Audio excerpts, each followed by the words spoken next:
Dès notre élection en 2020, on a pris à bras le corps la compétence enfance et sociale.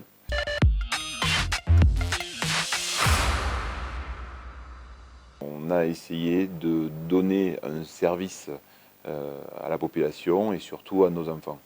On a d'abord créé ce pôle enfance Cap-Cyr-Garotch, qui aujourd'hui a un réel succès, puisque dès lors qu'il a été ouvert, il y a eu un afflux de plus de 10% supplémentaires hors de notre communauté de communes d'enfants qui sont venus se scolariser ici. Donc ça prouve que dès lors qu'on amène du bien-être à nos enfants, on a réellement du succès. Donc fort de ce succès, on l'a dupliqué sur le Haut-Conflans. Donc on est aujourd'hui actuellement en train de déposer un permis de construire, de consulter les entreprises pour pouvoir construire un pôle enfance sur le même modèle, en améliorant ce qui nous a paru encore perfectible sur le pôle enfance de Matemal. Nous allons récupérer au 1er janvier les personnels des écoles de Font-Romeu et de Bolquer pour qu'on n'ait qu'un seul service enfance sur la communauté de communes. Et ensuite, on a sur Bolquer, on a eu le souhait des assistantes maternelles de fermer leur maison d'assistante maternelle, la MAM. Et donc on a pallié à ce souhait de fermeture en ouvrant nous une micro-crèche sur Bolquer pour répondre justement aux attentes de la population chez nous, puisqu'ils ont un travail, ils ont des enfants et ils doivent faire garder les enfants pour aller au travail. Donc voilà, la communauté de communes, elle est là aussi pour ça.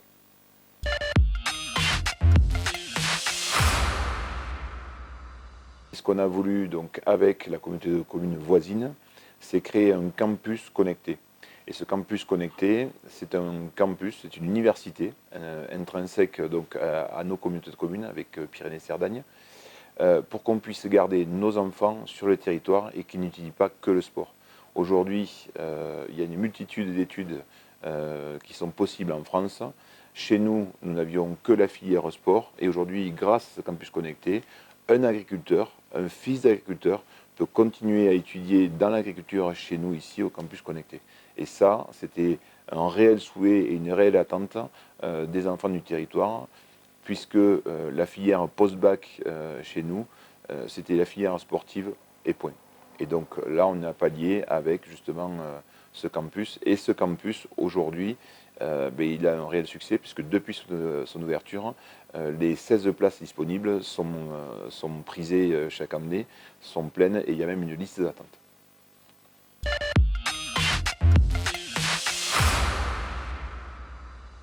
Aujourd'hui, suite à la défaillance des services de l'État, on a créé cette maison de France Service. C'est une maison de France Service qui existait déjà chez la communauté de communes, puisqu'il y en avait une sur les angles, mais elle était fixe.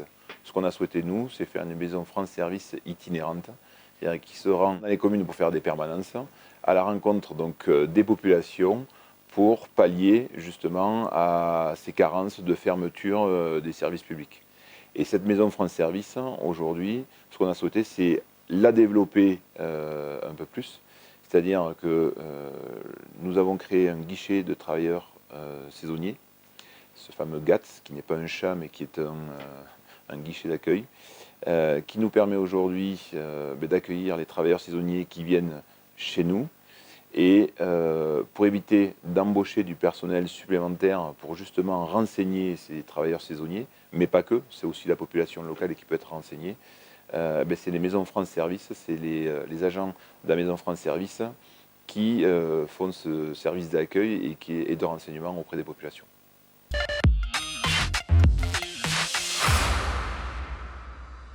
Ce qu'on a fait, c'est, au travers du guichet d'accueil des travailleurs saisonniers, c'est de faire un état des lieux de ce qui était disponible à la location pour les travailleurs saisonniers.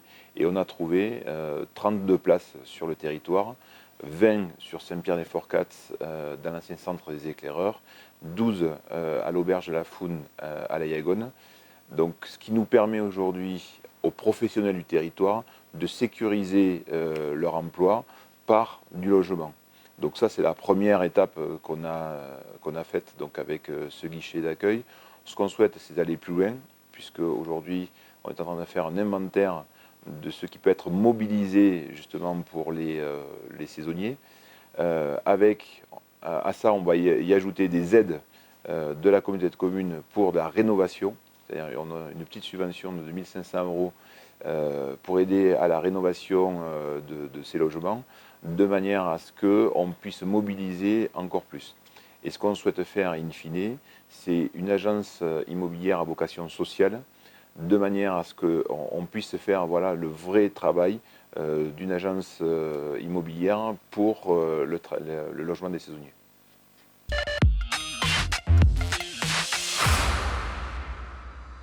La compétence touristique dans notre communauté de communes est une compétence historique, puisque l'entretien et la création des sentiers de randonnée, qu'ils soient pédestres ou VTT, fait partie de l'ancien syndicat avant qu'il ne devienne communauté de communes.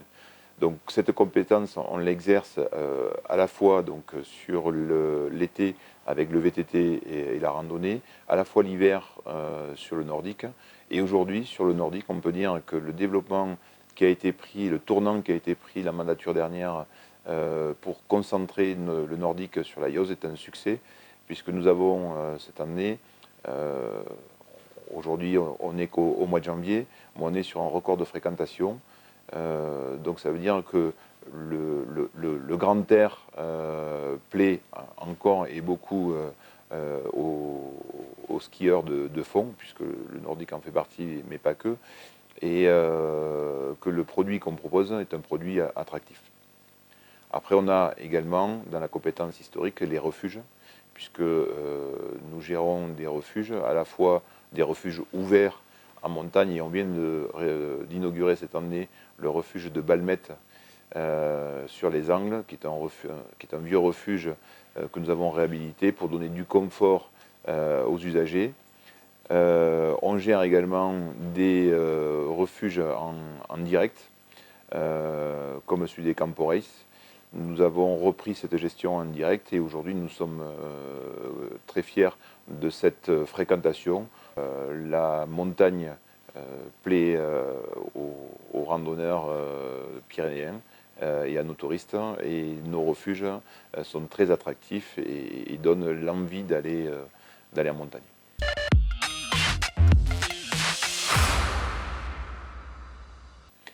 Alors VTT sans frontières, c'est un guide qu'on a souhaité faire donc avec Pyrénées-Cerdagne, et son président a souhaité l'étendre aux Pyrénées, à la comarque de Cerdagne.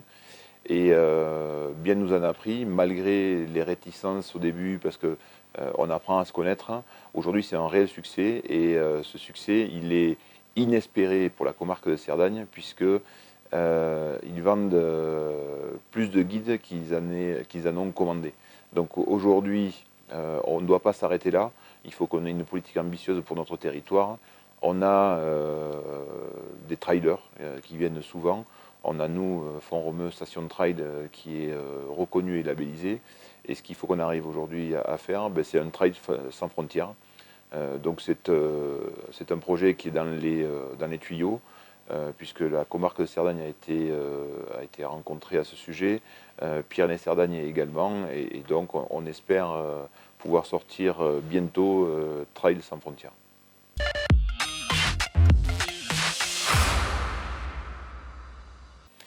Aujourd'hui, c'est un sujet et un problème qui a été traité dès 2011 par la communauté de communes, en créant donc la voie verte qui part depuis Valador et qui rejoint Montlouis.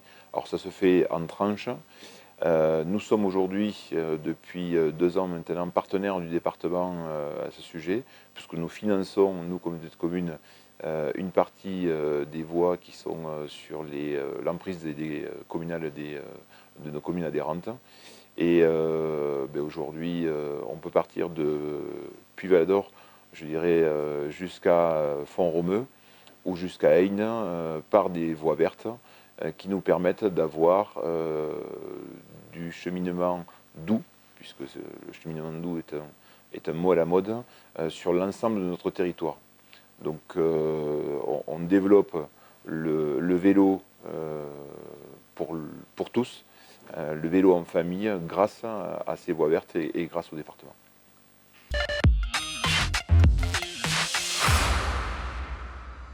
Notre problématique, c'est qu'on n'a pas un bassin versant, on n'en a pas deux, mais on en a trois. Donc on a le bassin versant de l'Aude, le bassin versant de la Tête et le bassin versant du Sègre. Donc aujourd'hui, ce sont trois problématiques qu'on doit gérer dans une seule compétence. Alors, nous avons bien évidemment les syndicats de bassin qui nous aident, celui de l'Aude et de la Tête, à gérer ces deux fleuves. Mais on a également la communauté de communes Pyrénées-Cerdagne, avec laquelle nous sommes étroitement liés et qui gère donc la GEMAPI du Sègre. Donc aujourd'hui, le fait d'avoir ce partenariat nous soulage. Et nous soulage d'autant plus que nous avons une inondation il y a quelque temps sur le village de Bolker. Et le REC de Bolker, qui était un problème, ne l'est plus, puisque grâce à cette GEMAPI, nous allons faire des travaux cette année au mois de septembre, puisque nous ne pouvons faire des travaux qu'au mois de septembre.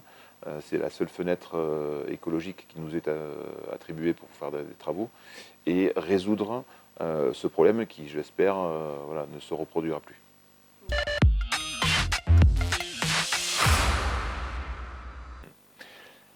On a vécu une année 2024 forte parce qu'on a eu les Jeux Olympiques en pointe d'orgue, et aujourd'hui on est, nous, depuis 2020, labellisé Terre de Jeux, tout comme Pyrénées-Cerdagne, et on a réussi à organiser la fête de l'olympisme, c'est-à-dire que le jour que la flamme olympique s'est allumée à Paris, nous l'avons allumée ici aussi. Ça a été une fête populaire extraordinaire. Ça a été un moment inoubliable pour nous tous ici. Et donc, c'est ça aussi la communauté de communes. On doit s'inspirer des grands événements nationaux pour les dupliquer chez nous, puisqu'on est une terre de sportifs et on est une terre sur laquelle les sportifs viennent s'entraîner. Donc, pour nous, les Jeux Olympiques ou les Jeux Paralympiques, puisqu'on a fait les deux cérémonies, avec un allumage de la flamme par des athlètes qui sont allés concourir aux Jeux Paralympiques, pour moi, ça a été un moment d'une immense fierté, un immense bonheur, surtout quand Monsieur Durban est venu allumer la flamme, lui qui l'avait allumée en 1968. Enfin, j'ai encore revu des images récemment et j'en suis encore ému. Donc voilà, la communauté de communes, c'est vraiment ça, quoi. On doit se fondre dans la population à la fois locale et nationale sur les événements.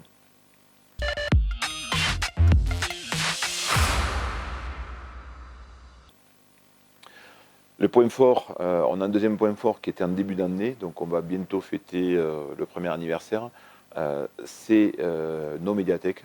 Enfin, c'est notre médiathèque, pardon, sur deux sites, puisque le label médiathèque, c'est un label qu'on a voulu sur deux sites, Les Angles et Font-Romeu. Et personnellement, c'est un succès que jamais je n'aurais imaginé. Aujourd'hui, nous avons 65 000 visiteurs en quasiment un an. C'est de l'inattendu. Ça veut dire que c'est un produit qui était attendu sur le territoire, à la fois par les locaux, parce que c'est très fréquenté par les locaux. Ça en devient même un point de rendez-vous pour les jeunes. Les jeunes se donnent rendez-vous à la médiathèque. Tiens, rendez-vous à la médiathèque plutôt qu'à l'arrêt de bus. Ils viennent profiter, ils viennent jouer à la fois sur des jeux vidéo, mais sur des jeux de société. Donc il y a un engouement sur les jeux de société.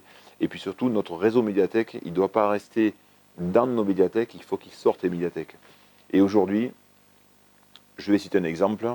On a une fois par semaine, on va à la rencontre à la fois collégiens, lycéens et étudiants sur des jeux de société. Et nous avons, à chaque fois qu'on se présente à Font-Romeu, 100 élèves qui viennent jouer aux jeux de société.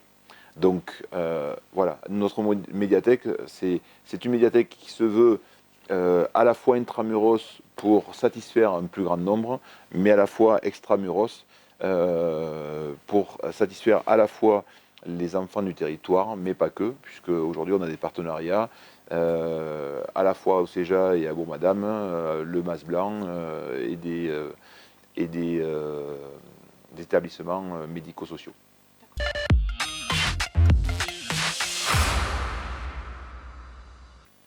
Alors aujourd'hui, nous avons donc le projet du pôle enfance au Conflans pour lequel nous avons déposé le permis au mois de décembre. Nous sommes en phase de consultation des entreprises. Nous espérons les premiers coups de pelle donc, pour le terrassement donc à fin 2025. C'est un projet qui nous tenait à cœur, cette mandature, parce que nous avons subi les foudres de l'État. Nous sortons de 4 ans d'études sur la biodiversité, sur les bassins versants, enfin, j'en passe et des meilleurs. Donc toutes ces embûches ont été maintenant évacuées. On peut passer à l'opérationnel et on peut penser maintenant au bien-être de nos enfants. Donc ça, c'est un premier projet que nous allons réaliser. Un deuxième projet, c'est aussi la fin du complexe sportif intercommunal.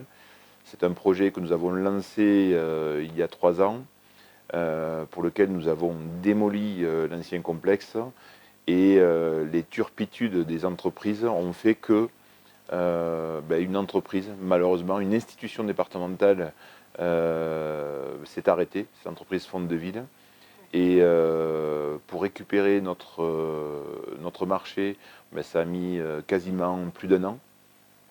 Et donc, nous sommes là en phase de reprise pour une ouverture à l'été 2026. Nous avons également 2 autres événements majeurs qui vont intervenir cette année sur notre territoire.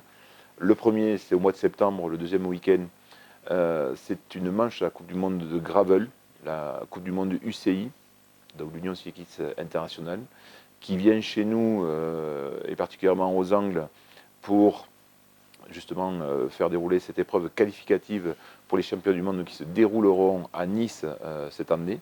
Donc c'est un réel engouement pour le gravel au niveau mondial et surtout sur les pays hispanophones. Donc c'est nos voisins et il était tout naturellement que nous les accueillions. On greffera à ce week-end notre traditionnelle ramade, du vélo sans chrono. Voilà, on vient se détendre en Pyrénées catalanes. Et puis le deuxième événement majeur que nous allons cette année accueillir, c'est le congrès national donc, de l'ANEM, l'Association nationale des élus de la montagne. C'est un congrès qui est très suivi par les élus de la montagne. Donc on va se retrouver à peu près entre 500 et 700 congressistes sur les Angles, avec en point d'orgue l'accueil de 1 ou 2 ministres. Donc c'est-à-dire que pendant 2 jours, les Pyrénées catalanes, par le biais des Angles, seront sous les feux de la rampe. Et voilà, c'est une fierté pour nous. C'est ce qu'on attend d'une communauté de communes, c'est-à-dire le développement de son territoire.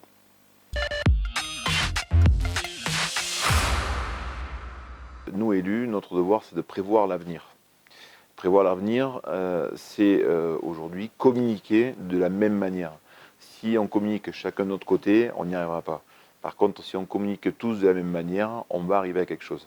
Et fort de ce constat, avec mon homologue de Pyrénées-Cerdagne, Georges Mengol, nous avons décidé de lancer une marque ombrelle, bien évidemment avec l'accord de tous les maires de Cerdagne et Cap-Cyr, justement pour avoir une seule bannière sous laquelle on doit communiquer. Donc on a aujourd'hui un bureau d'études qui travaille sur le sujet, qui a fait des audits du territoire, à la fois géographiques, à la fois les sociopros, à la fois les élus. Et aujourd'hui, on a un rendu de travail qui va nous donner, avec une décision politique à la clé bien évidemment, un nom d'une destination, d'un territoire. Ce nom, aujourd'hui, il faudra, pour qu'il soit réussi pleinement, que tout le monde, tous les acteurs du territoire puissent s'en emparer. À la fois les collectivités, à la fois les professionnels, parce que qu'on soit maçon, qu'on soit loueur de ski ou qu'on soit commune, si on parle sous la même bannière, à un moment donné, ça va résonner au-delà de nos frontières des Pyrénées catalanes, au niveau de la région, au niveau national, mais même à l'international. Et c'est ce pourquoi on travaille aujourd'hui. Et j'espère que nous allons nous entendre très rapidement sur un seul nom qui nous paraît évident, mais qui va nous permettre voilà, de travailler sereinement pour l'avenir.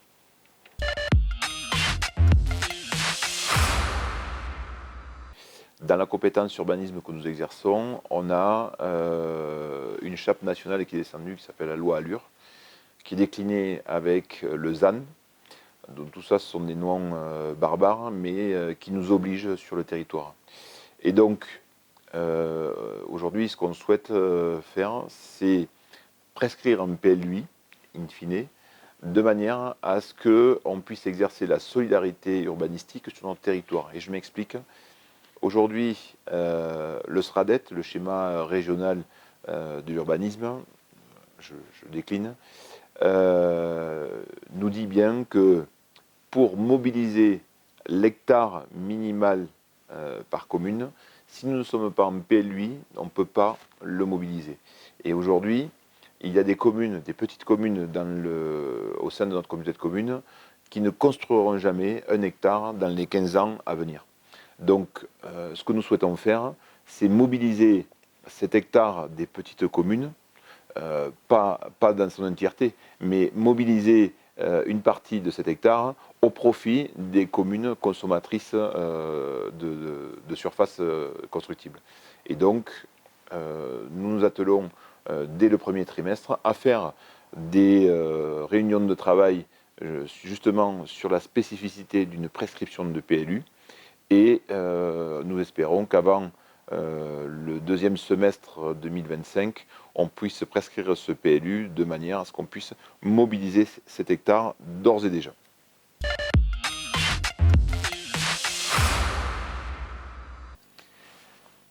Dès 2020, quand j'ai été élu, la première chose que je me suis aperçu, c'est qu'il n'y avait aucune relation avec la communauté de communes voisines. J'en ignore les raisons et de toute manière, je m'en moque. Nous, ce qu'on doit faire aujourd'hui, nous sommes deux altiplanos, comme on a l'habitude de le dire géographiquement, qui se ressemblent et qui doivent travailler ensemble. Donc je me suis attaché à ce qu'on puisse travailler ensemble avec Georges Armengol. Alors, je ne dis pas qu'elle ne parlait pas avant, puisqu'on avait déjà un sujet commun qui était sur les déchets, mais il fallait qu'on aille au-delà. Donc la santé était un autre sujet sur lequel on travaillait, et on s'est attelé à avoir des chargés de mission communs. Et aujourd'hui, le plan Montagne à venir, qui est un plan décliné par le massif des Pyrénées au niveau local, nous permet d'avoir une vision transversale sur nos deux communautés de communes, mais pas que. On a, je le disais en préalable, l'AGEMAPI, qui est un sujet qu'on travaille ensemble. La santé, je l'ai dit, mais on a un sujet transfrontalier avec l'hôpital, qui est un très gros sujet, parce qu'il y a une attente des habitants du territoire par rapport à cet hôpital catalan, et on se doit, avec mon homologue Pyrénées-Cerdagne, qu'il devienne un hôpital transfrontalier avec une vision un peu plus large que ce qu'on a aujourd'hui. On a un tourisme unique sur le territoire. Ce n'est pas un tourisme de Pyrénées-Cerdagne, un tourisme de Pyrénées-Catalanes. C'est des touristes qui viennent nous découvrir. Et ce qu'il faut qu'on soit, c'est complémentaire, parce qu'on a des atouts que Pyrénées-Cerdagne n'a pas, et Pyrénées-Cerdagne a des atouts que nous n'avons pas. Je veux parler des eaux chaudes et du ski sans les opposer, qui sont réellement complémentaires, et qu'on se doit justement de travailler en commun pour qu'on puisse partager à l'avenir ces touristes. Plutôt que d'avoir un flux de masse, allons plutôt vers un flux qualitatif qui vient se ressourcer chez nous dans cet écrin des Pyrénées.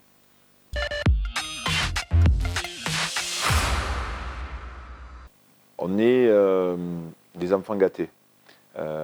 Cette montagne, c'est une montagne bénie des dieux, qui aujourd'hui, on a le département à nos côtés, on a la région à nos côtés, on a l'État à nos côtés. Alors, on est souvent insatisfait parce qu'on voudrait toujours plus.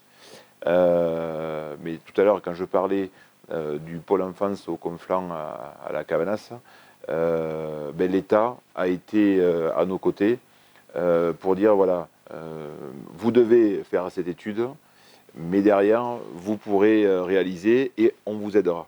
Et financièrement, ils sont présents. Donc, il y a des exigences, mais en contrepartie, on a des aides. Idem pour la région qui nous a dit voilà, il faut que vous ayez un bâtiment très bien isolé parce que vous consommerez moins dans le fonctionnement. Par contre, on vous aide plus.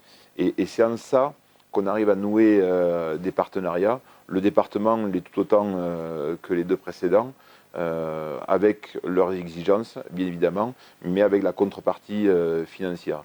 Donc aujourd'hui, oui, on travaille bien avec nos partenaires, qu'ils soient département, région, État, ou même l'Europe au travers de la région, puisqu'on arrive à émarger également à l'Europe.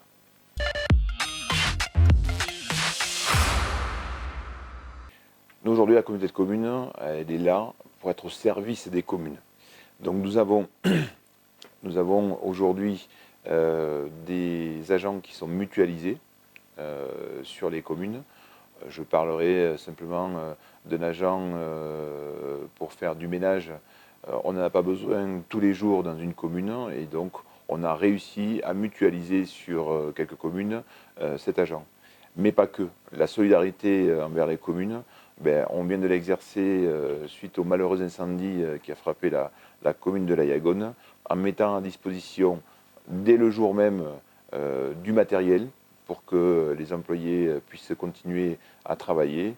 Et ensuite, tout un panel administratif à disposition de la commune quand ils le souhaiteront, de manière à ce qu'ils puissent continuer à fonctionner, je dirais, normalement, avec ce qui leur est tombé dessus.